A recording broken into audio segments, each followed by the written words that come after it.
हाँ जी, be ready. तो आज की क्लास में हम लोग क्या पढ़ने वाले हैं? आज की क्लास में हम लोग पढ़ेंगे post exposure prophylaxis of in case of rabies.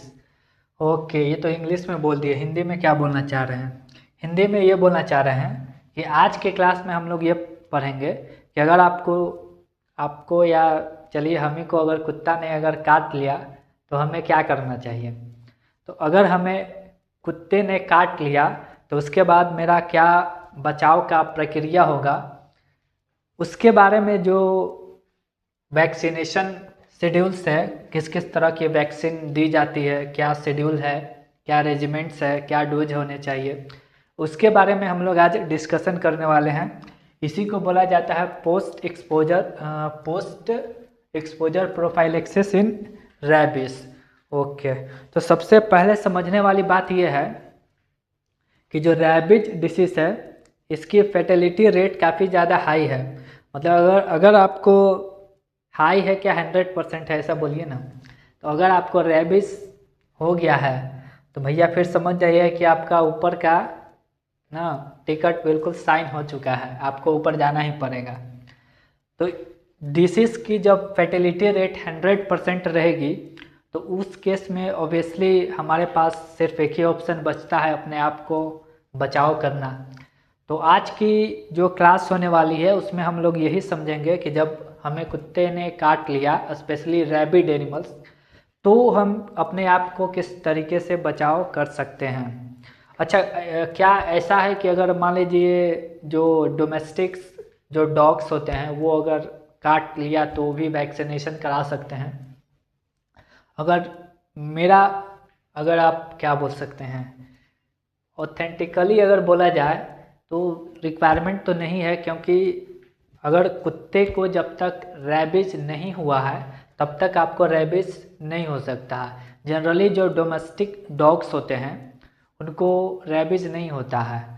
तो फिर भी अगर मान लीजिए अगर डोमेस्टिक डॉग्स आपको काट भी लिया है तो अपना प्रिवेंशन करने के लिए आप बिल्कुल वैक्सीनेशन करा सकते हैं। ऐसा नहीं कि मेरा बात सुन के नहीं कराए और बाद में पता चला कि वो जो कुत्ता था उसको रैबिज निकल गया, तो क्यों अपनी जान को बेवजह खतरे में डाल रहे हैं। तो जब भी आपको कुत्ता काटे, चाहे वो डोमेस्टिक डॉग है चाहे वो स्ट्रीट डॉग है, आपको वैक्सीनेशन कराना है। ठीक है, तो वैक्सीनेशन कराना तो मस्ट हो गया। अब हम लोग समझेंगे कि किस किस तरह की वैक्सीन जो है मार्केट में अवेलेबल्स है, क्या उसके शेड्यूल है, क्या इम्यूनोग्लोबिन से दी जाती हैं। तो हम लोग स्टार्ट करते हैं वैक्सीन से को लेकर, फिर हम लोग मूव करेंगे उसका जो इम्यूनोग्लोबिन है उस पर बात करेंगे। तो मार्केट में बेसिकली जो वैक्सीनेशन अभी अवेलेबल्स है वो 3 डिफरेंट तरह के रेजिमेंट्स में देखने को मिलते हैं। जो फर्स्ट रेजिमेंट है उसको बोला गया है थाई रेड क्रॉस रेजिमेंट्स, जो कि इंट्राडर्मली इंजेक्शन के थ्रू दिया जाता है। जो नेक्स्ट रेजिमेंट है उसको बोला गया है ईसेन रेजिमेंट्स, जो कि इंट्रामस्कुलरली दिया जाता है। और जो थर्ड रेजिमेंट्स है वो क्या है, उसको जैगरिब रेजिमेंट बोलते हैं, ये भी इंट्रामस्कुलरली दिया जाता है। तो ओवरऑल मैं अगर बात करूं तो हमारे पास टोटल 3 तरह के रेजिमेंट्स अवेलेबल्स है अभी करंट। उसमें से एक जो है 2 तो इंट्रामस्कुलरली दिया जाता है और 2 इंट्रामस्कुलरी जो रेजिमेंट्स दिया जाता है उसमें एक को जैगरिब रेजिमेंट्स बोलते हैं और जो दूसरा है उसको बोलेंगे क्या, ईस्टर्न रेजिमेंट्स। और जो थर्ड रेजिमेंट्स है जो कि इंट्राडर्मली दिया जाता है उसका नाम है थाई रेड क्रॉस रेजिमेंट। तो ये कुल 3 तरह के रेजिमेंट्स है जो कि वही करेंटली मार्केट में अवेलेबल्स है। तो नेक्स्ट क्वेश्चन ये उठता है कि भाई ये जो रेजिमेंट्स है इनकी डोजेस क्या है और क्या इनकी शेड्यूल है। तो सबसे पहले हम लोग बात करते हैं इंट्राडर्मल रूट की। तो इंट्राडर्मल रूट में कौन सा रेजिमेंट्स दिया जाता है, obviously Thai red cross regiments दिया जाता है। और इंट्राडर्मल्स में हमारी डोजेस कितनी होती है, 0.1 ml दिया जाता है। तो हमारे पास अभी मार्केट के अंदर जितने भी वैक्सीन अवेलेबल होते हैं वो उसका जो टोटल वॉल्यूम्स होता है वो 0.5 ml होता है या 1 ml होता है। नॉर्मली जो भी कंपनियां अभी वैक्सीन बना रही है उसमें मोस्टली या तो 0.5 ml का रहता है या तो 1 ml का रहता है। तो उस 0.5 ml या 1 ml में से हमें क्या करना है कि एक 1 ml या 2 ml का एक सिरिंज ले लेना है, उसमें से 0.1 ml वैक्सीन निकालना है और कहाँ देना है भाई, कहाँ देना है, डेल्टॉइड मसल्स में देना है। अगर कोई चाइल्ड है जिसका एज लेस देन 2 इयर्स है तो उस केस में हम वैक्सीन को एंट्रोलेटरल स्पेक्ट्स ऑफ थाई में दे सकते हैं। बट अगर कोई चाइल्ड है जिसका एज मोर देन 2 इयर्स है तो उस केसेस में हम लोग 0.1 ml क्या करेंगे, इंट्राडर्मल वैक्सीनेशन देंगे। अच्छा, 0.1 ml इंट्राडर्मल इंजेक्शन देंगे। एक मोर इम्पोर्टेंस पॉइंट ये है कि जब भी आपके पास जो विक्टिम्स है वो वैक्सीनेशन करवाने के लिए पहुंचेगा किसमें, इंट्राडर्मल में, तो इंट्राडर्मल में एक बार में 2 वैक्सीन देना है, यानी कि 0.1 ml आपका जो राइट डेल्टॉइड मसल्स है वहाँ देना है और 0.1 ml जो वैक्सीनेशन है लेफ्ट मतलब लेफ्ट डेल्टॉइड मसल्स है वहाँ देना है। इसका मतलब एक टाइम पर अपने को 2 वैक्सीनेशन करना है, एक राइट साइड करेंगे एक लेफ्ट साइड करेंगे। डोजेस कितना रहेगा, 0.1 ml का रहेगा। ठीक है, इसका शेड्यूल क्या है भाई, इसका शेड्यूल ये है कि एक तो डे 0 पर देना है। डे 0 का मतलब क्या है कि फर्स्ट टाइम जब विक्टिम आपके पास आपके क्लिनिक में पहुंचेगा उस समय आपको क्या देना है, 2 इंजेक्शन लगाना है, एक राइट में लगाएंगे एक लेफ्ट में लगाएंगे और उसके साथ क्या लगाएंगे, इम्यूनोग्लोबिन्स लगाएंगे। इम्यूनोग्लोबिन्स कहाँ पर लगेगा, अब सवाल ये उठता है। तो इम्यूनोग्लोबिन्स कहाँ पर लगेगा इसके बारे में हम लोग बात करेंगे, अभी सिर्फ वैक्सीनेशन के बारे में बात करते हैं। तो ठीक है, आगे बढ़ते हैं। तो जब भी आपके पास कोई विक्टिम्स कोई कुत्ते काटे हुए पेशेंट आते हैं तो डे 0 पर आपको 2 वैक्सीन लगाना है, 0.1 ml राइट डेल्टॉइड में, 0.1 ml लेफ्ट डेल्टॉइड्स में, उसके साथ इम्यूनोग्लोबिन्स लगाना। इम्यूनोग्लोबिन्स कहाँ दिया जाता है, इम्यूनोग्लोबिन्स दिया जाता है वुंड के अराउंड, जहाँ पर भी कट मार्क है उसके अराउंड में हम लोग इम्यूनोग्लोबिन्स देंगे।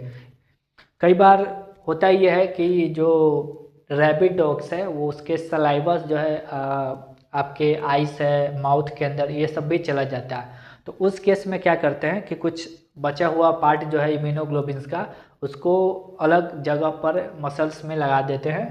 जैसे अगर आपने डेल्टॉइड मसल्स में लगाया है तो लेटरो एक्सपेक्ट्स ऑफ द थाई है, वहाँ पर ही जो बचा हुआ पार्ट जो रहेगा इम्यूनोग्लोबिन्स का वो इंजेक्ट कर दिया जाता है। ठीक है, तो ये बात तो इम्यूनोग्लोबिन्स की हो गई।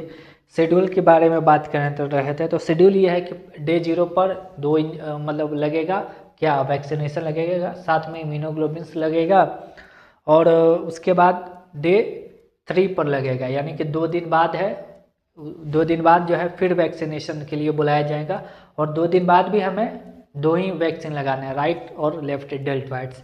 फिर डे 3 के बाद डे 7 पर चले जाएंगे, डे 7 के बाद day 14 note day 14 day 28। Okay, तो बेसिकली यहाँ पर एक जो है 4 टाइम्स जो है विक्टिम है उनको विजिट करना पड़ेगा क्लिनिक पे। एक तो फर्स्ट टाइम डे 0 पर विजिट किए, उसके बाद डे 3, फिर डे 7 और डे 7 के बाद फिर आफ्टर 14 डेज बाद यानी 28 मतलब 28 डेज पर। ठीक है, चलिए, तो ये बात हमने कर ली किसका, इंट्राडर्मल के बारे में बात कर ली। इंट्राडर्मल्स के बाद जो नेक्स्ट वैक्सीनेशन शेड्यूल है वो इंट्रामस्कुलरली है और ये जो इंट्रामस्कुलर शेड्यूल से इसमें हमारे पास 2 रेजिमेंट्स आ जाते हैं, एक ईसेन रेजिमेंट्स है और एक रेड क्रॉस रेजिमेंट्स है। Not red cross regiment, sorry, one is the ascent regiment and the next is जैग्रीव रेजिमेंट्स। तो यहाँ जो मेजर डिफरेंस देखने को मिलता है इंट्राडर्मल्स एंड क्या बोल सकते हैं इंट्रामस्कुलर रूट ऑफ एडमिनिस्ट्रेशन में, कि डोजेस जो होते हैं वो कम होते हैं। इंट्राडर्मल्स में हम लोग 0.1 ml जो है वैक्सीन इंजेक्ट करते हैं, 0.1 ml right side and 0.1 ml left side, मतलब टोटल 0.2 ml वैक्सीन इंजेक्ट किया जाता है विक्टिम्स के बॉडी में। बट यहाँ क्या होता है ना कि जो इंट्राडर्मल इंट्रामस्कुलर है, यहाँ पर हम लोग कितना वैक्सीन इंजेक्ट करते हैं, यहाँ पर हम लोग कंप्लीट जो फाइल है वैक्सीन का, वाइल है वैक्सीन का, या तो 0.5 ml इंजेक्ट कर सकते हैं या अगर वैक्सीन की वाइल है वो 1 ml का है तो कंप्लीट 1 ml वैक्सीन जो है इंट्रामस्कुलरली इंजेक्ट कर दिया जाता है। ठीक है, तो पहला यहाँ पर जो सबसे पहला क्वेश्चन ये उठता है कि यार ऐसा क्यों है, जब हम लोग इंट्राडर्मल वैक्सीनेशन करते हैं तो वहाँ पर ही हम लोग 0.1 ml है का वैक्सीनेशन दे रहे हैं, और अगर मान लीजिए दोनों अगर आप कैलकुलेट करना चाहते हैं तो 0.1 ml 2 ml टोटल तो 0.2 ml ही हुआ। और यहाँ जब इंट्रामस्कुलरली जब हम लोग इंजेक्शन दे रहे हैं तो 0.5 ml और 1 ml वैक्सीन इंजेक्ट कर ले रहे हैं, तो ऐसा क्यों है भाई। सबसे पहले हम ये समझने की कोशिश करेंगे कि इंट्राडर्मल जो इंजेक्शन है वहाँ पर 0.2 ml और इंट्रामस्कुलर में 0.5 या 0.1 ml क्यों है। ठीक है, चलिए, होता क्या है कि जब वैक्सीन हम लोग इंट्राडर्मल इंजेक्ट करते हैं तो ये वैक्सीन कहाँ पर गया, वैक्सीन के अंदर पहले होता क्या है, वैक्सीन के अंदर होता है इनएक्टिवेटेड प्यूरिफाइड रेबिस एंटीजन। ठीक है, वैक्सीन के अंदर क्या होता है, inactivated purified rabies antigen, rabies virus के एंटीजन होते हैं। तो होता क्या कि हमारा जो स्किन है, स्किन के ऊपर जो सुपरफिशियल लेयर है जिसे हम लोग इपीडर्मिक्स कहते हैं, डर्मिक्स कहते हैं, तो यहाँ पर क्या होता है ना कि जो क्या उसको बोल सकते हैं, एंटीजन प्रेजेंटिंग सेल्स होते हैं, जैसे कि माइक्रोफेज हो गया, डेंड्राइटिक सेल्स होते हैं, जिसका काम यह है कि वह एंटीजन को पकड़ता है और टी सेल के सामने ले जाता है, सेल मीडिएट क्या उसको बोलते हैं, ह्यूमरल इम्यूनिटी रिस्पॉन्स जनरेट होती है, एज ए रिजल्ट एंटीबॉडीज का फॉर्मेशन होता है। तो यहाँ पर ही जब हम लोग वैक्सीनेशन को स्किन में इंजेक्ट करेंगे तो यहाँ पर क्या है, एंटीजन प्रेजेंटिंग सेल्स है उसकी कंसंट्रेशन ज़्यादा होती है, आई मीन ज़्यादा अमाउंट में एंटीजन प्रेजेंटिंग सेल यहाँ पर प्रेजेंट होता है। तो अगर एंटीजन प्रेजेंटिंग सेल्स अगर ज़्यादा अमाउंट में रहेगा तो एंटीजन का कंसंट्रेशन अगर कम भी रहेगा तो जो एंटीजन प्रेजेंटिंग सेल्स है उसको इजीली पिक करके उसके अगेंस्ट में एंटीबॉडीज फॉर्मेशन करवा सकता है। तो इस वजह से क्या होता है, जब हम लोग स्किन में इंजेक्ट करते हैं तो लेस अमाउंट देते हैं, 0.1 ml है, चल जाता है, हो जाता है, कोई दिक्कत वाली बात नहीं है। पर जब हम लोग इंट्रामस्कुलर इंजेक्शन देते हैं तो जो मसल सेल्स है उसके जो इंटरस्टिशियल स्पेस है उसके पास जो एंटीजन प्रेजेंटिंग सेल्स होते हैं उनकी नंबर उतनी ज़्यादा नहीं होती है, लेस नंबर में एंटीजन प्रेजेंटिंग सेल्स होते हैं। तो अगर लेस नंबर में एंटीजन प्रेजेंटिंग सेल्स वहाँ पर प्रेजेंट है तो अपने को क्या चाहिए, एंटीजन एक्सपोजर का जो कंसंट्रेशन है वो ज़्यादा होना चाहिए। तो एंटीजन एक्सपोजर की जो कंसंट्रेशन है उसको ज़्यादा करने के लिए वहाँ पर ही 0.5 ml या 1 ml की जो वैक्सीन है, कंप्लीट वाइल है, उसको इंजेक्ट किया जाता है। फिर क्वेश्चन ये उठता है कि यार 0.5 ml ही क्यों दिए और 0.1 ml क्यों दिए, या तो 0.5 ml दीजिए या तो 1 ml दीजिए, ये डिफरेंस क्यों आ रहा है। देखिए ये इसमें कोई डिफरेंस नहीं है, समझिए, चाहे वैक्सीन 0.5 ml का हो चाहे वैक्सीन 1 ml का हो, दोनों के अंदर जो एंटीजन की जो कंसंट्रेशन होनी चाहिए वो 2.5 जो यूनिट इंटरनेशनल यूनिट्स होता है उससे ज़्यादा होता है। तो अगर हमारे पास 0.5 ml का भी कोई अगर वैक्सीन है तो उसके अंदर भी जो एंटीजन की जो अमाउंट है वो मिनिमम जो क्राइटेरिया है फुलफिल करने का 2.5 इंटरनेशनल यूनिट वो फुलफिल यहाँ पर ही हो जाता है। तो कई बार कुछ कंपनियां क्या करती है ना कि थोड़ा वैक्सीन की जो वॉल्यूम है उसको बढ़ाने के लिए 1 ml का वाइल रेडी करती है, हालांकि 0.5 ml की जो वाइल है उसके अंदर भी वो जो एंटीजन का मिनिमम कंसंट्रेशन होना चाहिए वो प्रेजेंट होता है, बट वॉल्यूम्स इंक्रीज करने के लिए उन्होंने क्या किया कि 0.5 ml से 1 ml बढ़ा दिया। बाकी चाहे आप वैक्सीन 0.5 ml का ले रहे हैं या 1 ml का ले रहे हैं, दोनों के अंदर जो एंटीजन की जो अमाउंट है वो सेम ही रहेगा। हाँ, ये बोल सकते हैं कि 0.5 ml वाला जो वैक्सीन है वो ज़्यादा कंसनट्रेटेड होगा क्योंकि उसके वॉल्यूम्स कम है। तो डिफरेंस सिर्फ और सिर्फ एंटीजन की कंसंट्रेशन के ऊपर रहता है, अमाउंट में कोई डिफरेंस नहीं है, चाहे वॉल्यूम 0.5 ml का हो चाहे एंटीजन 1 ml का हो, दोनों के अंदर रैबिज एंटीजन्स के अमाउंट इक्वल ही होते हैं। तो अब तक हमने ये समझा कि यार क्यों 1.1 ml की वैक्सीन जो है मतलब लेस अमाउंट में लगाया जाता है, 0.5 या मतलब 1 ml की जो इंजेक्शन है उसमें क्या डिफरेंस है। एक और इम्पोर्टेंस क्लिनिकल से बात ये उठती है कि हमारे पास दो रूट ऑफ एडमिनिस्ट्रेशन है। एक तो ऑब्वियसली ना इंट्राडर्मल्स है और दूसरा क्या है, इंट्रामस्कुलर है। तो हमारे पास अगर कोई पेशेंट आता है तो अपन कौन सा रूट प्रीफर करेंगे, मतलब मेरे पास अगर कोई पेशेंट आया तो मैं इंट्राडर्मल्स की तरफ शिफ्ट होऊंगा या अपने को इंट्रामस्कुलर इंजेक्शन देना, कौन सा रूट जो है मोस्ट प्रिफरेबल है। तो ये इस बात का जो डिसीजन है वो इस बात पर लिया जाता है कि हमारे पास नंबर ऑफ पेशेंट्स कितने हैं। अगर हमारे पास क्लिनिक्स में नंबर ऑफ पेशेंट ज़्यादा है, मान लीजिए कि हमारे पास 10 पेशेंट आया हुआ है क्लिनिक्स के अंदर, तो अगर हमारे पास 10 पेशेंट क्लिनिक्स के अंदर आया हुआ है तो उस केसेस में हम लोग किस तरफ जाएंगे, उस केसेस में हम लोग इंट्राडर्मल्स की तरफ जाएंगे। नंबर ऑफ पेशेंट ज़्यादा होगा तो क्या करेंगे, अपने इंट्राडर्मल रूट को प्रेफर करेंगे। क्यों, नंबर ऑफ पेशेंट ज़्यादा होने पर इंट्राडर्मल जो रूट है उसको क्यों प्रीफर किया जाएगा, क्योंकि इंट्राडर्मल में अपने को लेस वैक्सीन चाहिए ना, 0.1 ml ही तो वैक्सीन चाहिए और दोनों को अगर कैलकुलेट करें तो 0.2 ml चाहिए और एक वैक्सीन करीब 1 ml का रहता है। तो अगर देखा जाए तो अगर मेरे पास 1 ml की वैक्सीन है। अच्छा, एक और इम्पोर्टेंट बात, ऐसा नहीं है कि वैक्सीन जो है जो आता है वो इस जनरली जितने भी वैक्सीन्स होते हैं उसको इंट्राडर्मली और इंट्रामस्कुलरली दोनों तरीके से दिया जाता है। इसमें कोई बहुत कम ऐसा स्पेसिफिक वैक्सीन आता है जो कि स्पेसिफिक रूट के लिए बना होता है। जनरली जो वैक्सीन्स होते हैं उसको इंट्राडर्मली और क्या बोल सकते हैं इंट्रामस्कुलरली दोनों तरीके से दिया जा सकता है।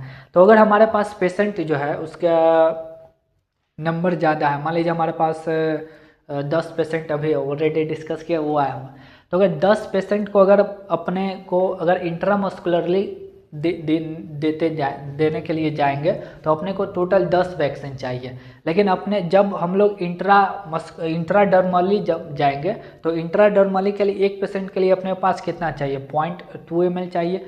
एक वैक्सीन के अंदर होते हैं 1 ml, यानी कि एक वैक्सीनेशन से हम लोग एक जो वैक्सीन की जो वाइल है उससे जो 5 पेशेंट है उसका वैक्सीनेशन कर सकते हैं। तो यहाँ पर क्या हो गया, कोस्ट इफेक्टिविटी की बात आ जाती है।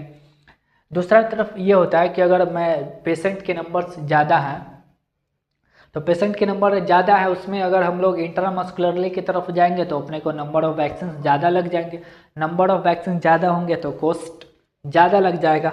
फिर एक क्वेश्चन ये भी तो उठ सकता है कि यार ठीक है चलिए, मान लीजिए कि अगर पेशेंट अगर कम आता है तो मान लीजिए एक ही पेशेंट आया तो उस एक पेशेंट में हम 0.1 ml वाला जो वैक्सीन है उसको क्यों नहीं लगा सकते, बिल्कुल लगा सकते हैं, कोई दिक्कत वाली बात नहीं है, 0.1 ml वाला वैक्सीन लगा सकते हैं। लेकिन अगर आप 0.1 ml वाला वैक्सीन अगर आप लगाएंगे तो 0.1 ml लगाने के बाद जो बचा हुआ जो वैक्सीन है 0.9 ml बचा है उसका आप क्या करेंगे, क्योंकि वैक्सीन तो 3-4 घंटे बाद वो मतलब कोई काम का रहेगा ही नहीं। तो अगर आप ये श्योर हैं कि यार एक ही पेशेंट आने वाला है, इसके बाद ये वैक्सीन ऐसे भी काम करने वाला नहीं रहेगा, तो उस केसेस में हमारा जो मेजर प्रेफरेंस रहता है कि यार इंट्रामस्कुलर है वो उसी को लगा देते हैं, पूरा के पूरा वैक्सीन खत्म हो जाएगा। क्योंकि जब इंट्राडर्मस की तरफ हम लोग मूव कर रहेंगे तो वैक्सीन ऐसे भी नहीं बचेगा, क्योंकि 0.1 ml लगाने के बाद जो 0.9 ml बच भी गया है तो उसका कोई यूज़ है नहीं, 2-3 घंटे बाद ऐसे ही ख़राब हो जाएगा। दूसरा इम्पोर्टेंस पॉइंट ये है कि इंट्राडर्मल्स है उसमें हम अपने को 2 सिरिंजेस लगाने पड़ेंगे, राइट और लेफ्ट साइड दोनों तरफ लगाना पड़ेगा ना। इंट्रा मस्कुलर में तो दोनों लगाने की ज़रूरत नहीं है, एक ही से काम चले जाएगा। तो अगर एक ही पेशेंट है तो अपने को क्या चाहिए, वैक्सीन के लेवल पर तो कहीं कोई बेनिफिट्स नहीं दिख रहा है। हाँ, सिरिंजेस के लेवल पर कुछ 15-20 रुपीज़ अगर देखा जाए तो बच सकता है। तो इस वजह से अपने क्या करते हैं, जो नंबर ऑफ पेशेंट अगर कम रहता है तो अपना इंट्रामस्कुलर जो रूट है उसको प्रेफर करते हैं। ठीक है, चलिए, तो ये कुछ जनरल ऑब्जर्वेशन पर बात कर ली गई है। इतना करने के बाद अब हम लोग मूव करते हैं किस चीज़ के ऊपर, अब हम लोग मूव करते हैं इम्यूनोग्लोबिन्स के ऊपर। तो होता क्या है कि हमारे पास 2 तरह की इम्यूनोग्लोबिन्स है वो मार्केट में अवेलेबल है। एक रैबिज ह्यूमन मोनोक्लोनल एंटीबॉडीज़ है और एक प्लाज्मा सेल डेराइव्ड एंटीबॉडीज़ है।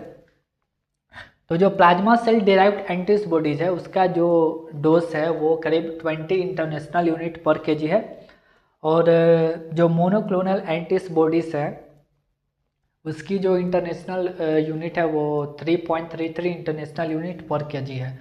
अगर आप मेरे से पूछेंगे तो इसमें से कौन सा ज़्यादा इफेक्टिव है, तो ऑब्वियसली मोनोक्लोनल जो है वो स्पेसिफिक एंटीजन के लिए बनाया गया है, तो मोनोक्लोनल एंटीबॉडीज है वो ज़्यादा इफेक्टिव है और इसकी जो डोजेस हैं वो 3.33 इंटरनेशनल यूनिट्स पर केजी है। ठीक है, ओके।